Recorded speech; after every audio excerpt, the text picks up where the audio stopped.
안녕하세요 여러분, 버니입니다. 오늘은 고백 하나 하고 시작할게요. 몇 년 전만 해도 이 버니는 셀트리온이 화장품만 만드는 회사인 줄 알았어요. 그러다 코로나19 시국 공식 용어로 코시국이 되자 더 자주 소식이 들리더라고요. 화장품 회사가 웬 백신? 알고 보니 이 회사의 주 종목인 바이오 의약 산업이 이 시대 가장 핫한 산업 중 하나라는 것. 화제가 되고 있는 기업은 셀트리온만이 아니랍니다. 지난달 SK 바이오사이언스가 코스피 상장 직후 소위 따상을 기록했다며 떠들썩했던 거 다들 기억하시죠? 요새 바이오자만 붙으면 뜬다 싶을 정도인데요. 전 세계적으로도 그렇지만 바이오 산업은 한국 경제를 성장시킬 차세대 먹거리로도 주목받고 있죠. 90년대까지는 중공업과 자동차가, 2000년대 이후에는 반도체와 IT 산업이 우리 경제의 원동력이었다면 이제는 바야흐로 바이오 산업 시대입니다. 그럼 오늘은 버니와 함께 어떤 회사들이 바이오 맛집인지 한번 알아볼까요?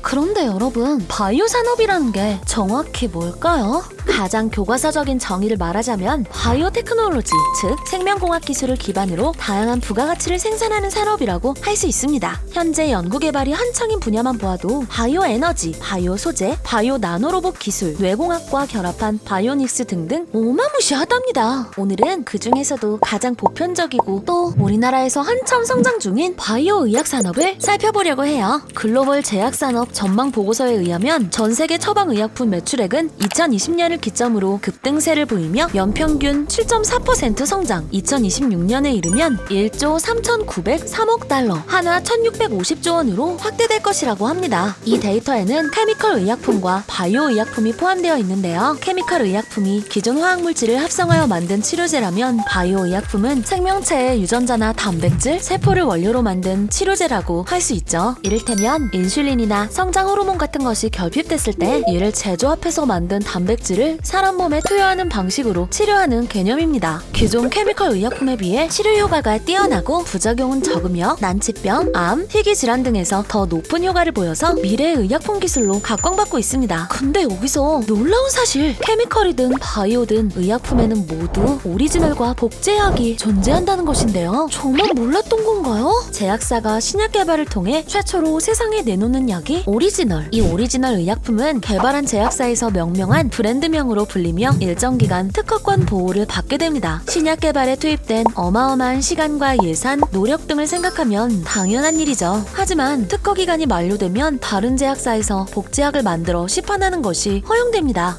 케미컬 의약품의 복제약은 제네릭, 바이오 의약품의 복제약은 바로 요즘 뉴스에 자주 나오는 용어 바이오 시밀러라고 한답니다. 제네릭은 비교적 쉽게 만들 수 있지만 바이오 시밀러를 개발하기 위해서는 오리지널 약 개발하는 것 못지않은 치열한 연구 개발이 필요합니다. 설계도만 가지고 누구나 복잡한 빌딩을 바로 뚝딱 만들어낼 수는 없는 것처럼 말이죠. 그런데 그 어려운 일을 해낸 기업이 바로 셀트리온입니다. 셀트리온은 2012년 글로벌 제약사 얀센의 자가면역 질환 치료제 레미케이드의 바이오시밀러 램시마 개발에 성공하며 일약 바이오 업계의 신데렐라로 떠오르게 되죠. 오리지널 약과 비교해 저렴한 가격으로 경쟁력을 높여 전 세계 의약 시장에서 입지를 다지고 있습니다. 또한 지난 2월에는 식품의약품 안전처로부터 코로나19 치료제인 레퀴로나주에 대한 허가 결정을 받았죠. 현재 셀트리온의 시가총액은 무려 39조 원으로 국내 12기업에 해당합니다. 한편 따상의 영예를 안으며 주식시장에 화려하게 데뷔한 SK 바이오사이언스는 백신의 유통, 판매, 위탁 생산, 그리고 위탁 개발 생산까지 하는 회사입니다. 특히 세포배양 백신 개발에 세계적인 기술력을 보유하고 있습니다. 이미 경쟁력 있는 바이오 기업이었던 SK 바이오사이언스는 지난해 7월 영국 아스트라제네카의 코로나19 백신에 대한 위탁 생산 계약을 맺으면서 대중 인지도가 급부상합니다. 이어서 노바백스와도 코로나19 백신 글로벌 생산 및 공급 계약을 맺고 기술 이전을 받기로 하면서 승승장구하고 있죠. 상장 직후 주가가 급등하면서 시가총액은 12조 원으로 불어났고 단숨에 시가총액 28위의 기업으로 등재되는 기염을 토했습니다. 스톡옵션을 보유했거나 우리사주 조합에 가입된 임직원들은 1인당 평균 8억 원에 달하는 평가 차익을 실현했다네요. 와,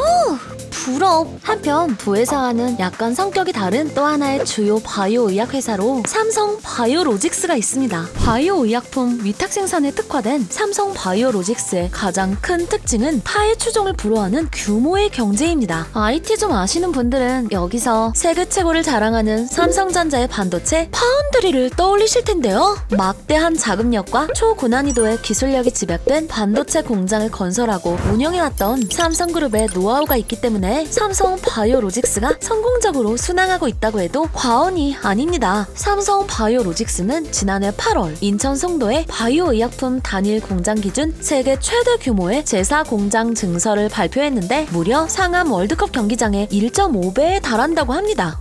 팬데믹으로 글로벌 제약사들의 위탁 생산 물량이 달리면서 특수까지 누리다 보니 이 회사의 지난해 수출은 8,681억 원으로 전년 대비 무려 75.5%의 성장을 기록했답니다. 세계 CMO 시장 전망도 밝습니다. 국내 바이오 기업에 비해 글로벌 제약 회사들의 연구개발 역량이 아직은 넘사벽인 것도 사실이지만 생산 능력과는 별개거든요. 우수의약품 제조 관리 기준을 업계 용어로 GMP라고 하는데 국내 바이오 기업들은 글로벌 스탠다드의 GMP 기준 충족을 잘하는 것으로 정평이 나 있습니다. 즉 적정 규모의 생산 시설을 유지하면서도 하이 퀄리티를 유지해야 하는데 여기에서 우리나라의 경쟁력이 탁월한 거죠. 앞서 예로 들었지만 이는 마치 반도체 설계에 뛰어난 팹리스 회사와 고도의 양적, 질적 생산력을 갖춘 파운드리 기업과의 공생관계와 비슷하다고 볼 수 있습니다. 게다가 2026년까지 오리지널 바이오 의약품 특허가 줄지어 만료를 앞두고 있으니 바이오시밀러 개발 기술력을 갖춘 우리나라 바이오 기업들에게는 호재가 만발했다고 봐야겠죠?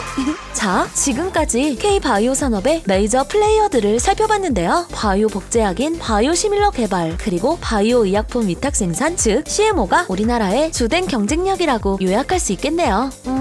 물론 이것도 정말 대단한데 자체 신약 개발에도 매진하는 중이라고 하지만 더 획기적인 기술이나 사업이 없는 것이 버니는 좀 아쉬웠답니다. 그래서 신박한 차세대 유망주를 한번 찾아봤어요. 버니의 눈을 번쩍 뜨게 한 회사는 AI로 신약 후보물질 찾는 기술을 보유하고 있습니다. 이게 왜 대단한 거냐고요? 신약 개발은 통상 5,000명 이상의 환자를 대상으로 임상을 3상까지 실시해야 하고 평균 13년이란 시간과 수천억 원에서 1조 원에 달하는 천문학적인 비용이 들거든요. 성공하면 대박을 치지만 보장은 없기 때문에 비즈니스 자체가 하이 리스크, 하이 리턴이랍니다. 심지어 실험에 들어가는 신약 후보물질만 해도 5,000개에서 1만 개인데 인공지능이 후보물질 탐색을 도와준다면 준비 단계부터 시간을 크게 절감할 수 있겠죠. 이 회사는 AI를 통해 합성 신약 후보물질을 발굴하는 플랫폼 딥매처를 개발해서 AI 신약 개발 회사로는 세계 최초로 코스닥에 상장되기도 했죠. 한국보건산업진흥원에서는 AI가 한 번에 100만 건 이상의 논문 탐색과 10의 10제곱개의 화학물질 탐색이 가능해 연구자 수십 명이 수년간 해야 할 일을 하루 만에 진행할 수 있을 것으로 기대하고 있다고 합니다. K-바이오는 향후 가장 유망한 산업 섹터임이 분명하지만 글로벌 시장과 비교하면 아직 걸음마 단계입니다. 2019년 기준 국내 바이오 의약 시장 규모는 모두 합쳐봤자 23조 원에 불과하죠. 앞서 말씀드렸듯이 신약 하나 개발하는 데 드는 막대한 비용, 시간, 인력을 생각하면 정부의 지원도 필수라는 생각이 드네요. 개발뿐 아니라 승인 절차에서도 개선이 필요하고요. 오늘의 이야기가 여러분의 지식을 업그레이드하는 데 도움이 되셨나요? 여기까지 봐주신 여러분들을 위해서 이 버니가 투자 꿀팁 하나 드릴게요. 바이오 산업에서는 현재 임상만 진행하고 있는 업체보다는 기존의 의약품 개발에 성공한 이력이 있고 임상 포트폴리오가 잘 짜여진 업체에 가치 투자를 하는 것이 중요한 포인트라는 말씀. 여러분은 지금 고품격 시사 경제 교양 채널 월요 지식회를 시청하고 계십니다. 이상 버니였습니다.